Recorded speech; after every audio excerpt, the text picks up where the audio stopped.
We were walking with our neighbor Maxim near our house, and then a very pretty young lady of about 35 came up to us.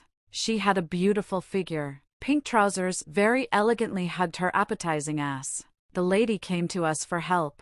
Her husband broke his leg. We need help getting him to the 3rd floor. It's good that they live in a 9-story building. There's definitely an elevator there. We pulled him out of the Jeep and barely dragged him to the elevator. As Max later joked, "He's a good person. I know him, but he eats too much." We then laughed heartily.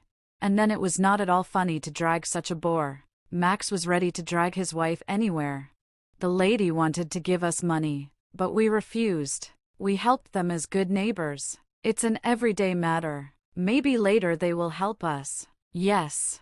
There is another problem. He was given 1 injection in the traumatology department. Now he needs a 2nd. And this Vitaly does not want his wife to give him an injection. Then he winked at me, and I offered my candidacy for the injection. I have experience. Max and the hostess went to the kitchen to have a glass, and I took off the suffering man's shorts and deftly injected him with an anesthetic. Well, then I understood everything. There was a bite from a woman's teeth on her husband's thick buttock. This is not a good man. His wife is beautiful. And yes, I'm like that myself. Everything tastes better in someone else's hands. He put $50 in my pocket and asked me to drive the Jeep to the garage. Otherwise his wife was a little in shock after the traumatology and his injury. It's good that our garages are almost nearby. I went with this girl. We opened the garage and I drove his Nissan under the roof. Here I was a little shocked by this lady's question. "Well, come on. Why are you sitting? This isn't the first time?" That's it. She turned me around in the driver's seat and unbuttoned my pants. Well, this sweet lady is from a hungry land. I already began to fear a little for the safety of my old friend, lest he might remain in her greedy, skillful mouth.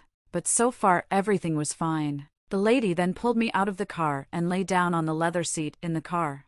Of course, I understood everything and began to act.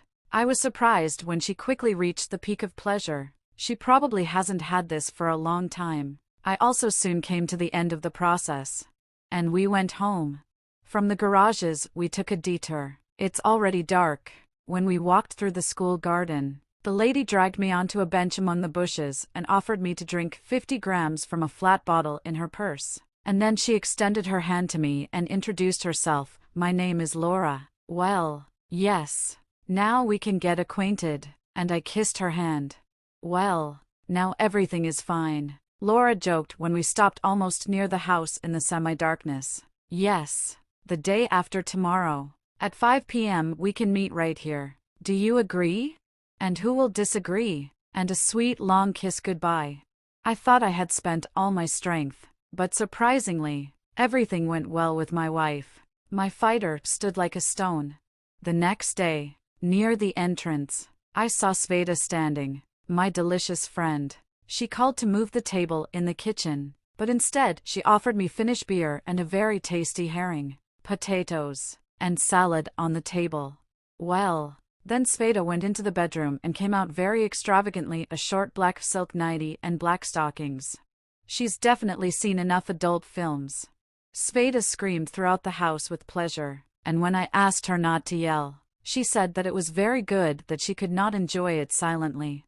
In the morning, I saw the young beauty Julia coming down the stairs. She is proud, as always. Suddenly she hugged me and in my ear. Do you know who is screaming so loudly in apartment 33 with pleasure? I would be happy to also moan and scream with pleasure like that. Do you know who can give such pleasure? She continued talking. Yes, if women and girls find out what a master in bed you are, then there will be a line for you, like at the mausoleum. Just kidding. Why are you scared? Better come see me the day after tomorrow, okay? I imagined such a line of women and I shuddered slightly. I may agree, but my wife definitely won't like it. But what's wrong? I just helped my neighbors, so to speak. Like a neighbor. Thank you for taking the time to listen to this story. If you enjoyed it, please give it a like and subscribe to our channel to be the first to hear about our next story.